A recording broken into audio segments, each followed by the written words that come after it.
আল্লাহ জিজ্ঞেস করে জিব্রাইল থামছো কেন? কয় মালিক কোন নবীর নাম নিব? আল্লাহু আকবার। আশহাদু আন্না কয়া কোন নবীর নাম নেব? আদম নবী এখানে হাজির, নূহ নবী এখানে হাজির, ইব্রাহিম নবীও হাজির, মুসা নবীও হাজির, ঈসা নবীও হাজির, সব নবী হাজির। কোন নবীর নাম নিব? আল্লাহ বলে জিব্রাইল বললা কি, প্রশ্ন করলা কি? আমি আল্লাহ সব নবীরে হাজির করলাম আমার বন্ধুর পিছনে নামাজ পড়ানোর জন্য, আর তুমি কিনা বলো কোন নবীর নাম নিবা? তাড়াতাড়ি করে আমার বন্ধুর নাম উচ্চারণ করো। আল্লাহু আকবার।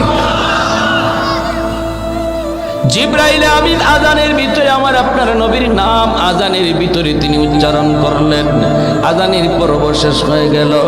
এরপরে আল্লাহ পাক বলে জিব্রাইল সবাইকে বলো বাইতুল মুকাদ্দাসে কাতার বন্দি হওয়ার জন্য 2 রাকাত নামাজ আদায় হবে, 2 রাকাত নামাজ আদায় হবে।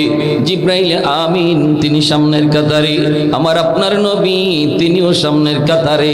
মায়ার নবী বলেন সামনের কাতারে জলিলুল কদর সব পয়গম্বর। ওই অবস্থায় দেখা যায় ইমামকে কেউ জানে না, অথচ জিব্রাইল একামত দেওয়া শুরু করে দিয়েছেন।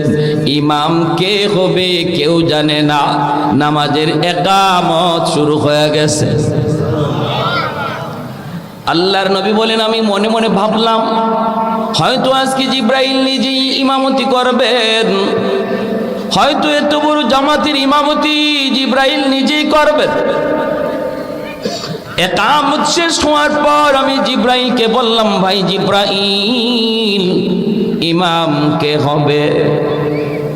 তখন জিবরিল আমিন আমার আপনার নবীর হাত মোবারক আস্তে করে ধরলেন, দইরা মুচকি হাসি দিয়া বলেন নবী গো আজকে এত বড় জামাতের ইমামতি আল্লাহ পাক আপনাকে দান করেছে।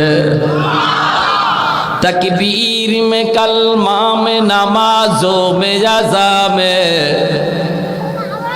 तकबीर में कलमा में नमाजों में अज़ा में है नाम इलाही से मिला नाम मोहम्मद, है नाम इलाही से मिला नाम मोहम्मद।